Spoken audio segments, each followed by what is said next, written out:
Quand on travaille, il est parfois difficile de choisir quelle tâche commencer. On se demande, est-ce que je prends celle-ci, est-ce que je prends celle-là, et on a une liste de tâches qui attendent d'être prises. Avec la méthode Eat the Frog, je vous propose de découvrir un template Notion qui vous permettra de mettre en place cette méthodologie.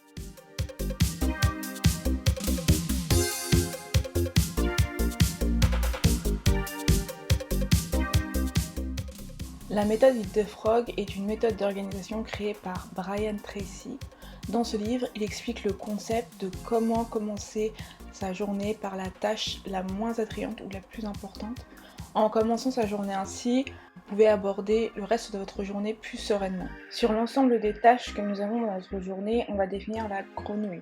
Une tâche importante, elle peut être petite et dans ce cas-là, on la mettra au début de la journée, la traiter en priorité. Dans le cas où elle est grosse, on la découpera en plusieurs morceaux pour pouvoir la manger petit bout par petit bout tous les matins.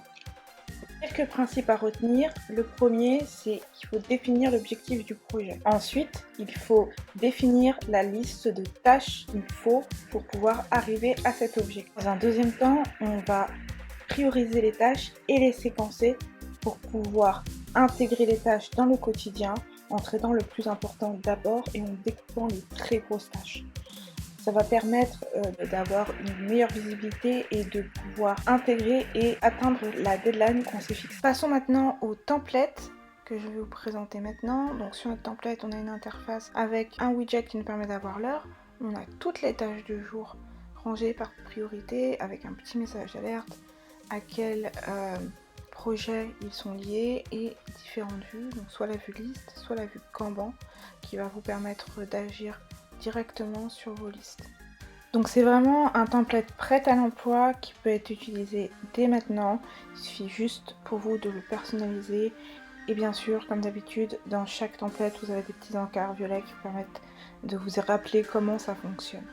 Les tâches d'aujourd'hui donc sont filtrées. On a des messages, comme j'ai dit tout à l'heure, au cas où c'est en retard ou ça a été fait. On a également les tâches pour demain. Donc dans le principe Eat the Frog, on prépare toujours les tâches pour demain pour définir quand est-ce qu'on va les faire et leur niveau de priorité. Pour définir la date d'action, il suffit de cliquer sur le champ date. On peut aussi rajouter le temps et ou la durée totale de la tâche, donc à partir du moment où ça commence à quel ça finit. On peut également définir donc les différents niveaux de priorité. Le P1 c'est pour notre grenouille, P2, P3, vous pouvez aller jusqu'à autant que vous voulez. Et du coup c'est cette action que vous allez faire tous les soirs pour que le matin, quand vous vous mettez au travail, vous savez déjà par quelle tâche commencer.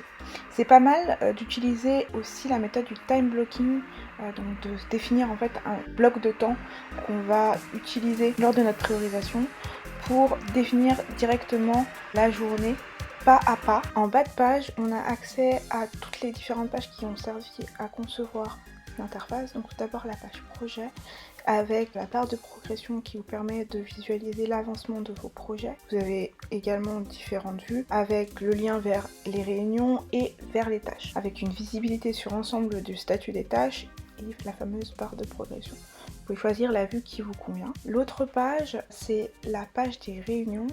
Quand on travaille, forcément, on a des réunions. De ces réunions peuvent découler des tâches. Donc c'est bien de pouvoir prendre des notes de ces réunions.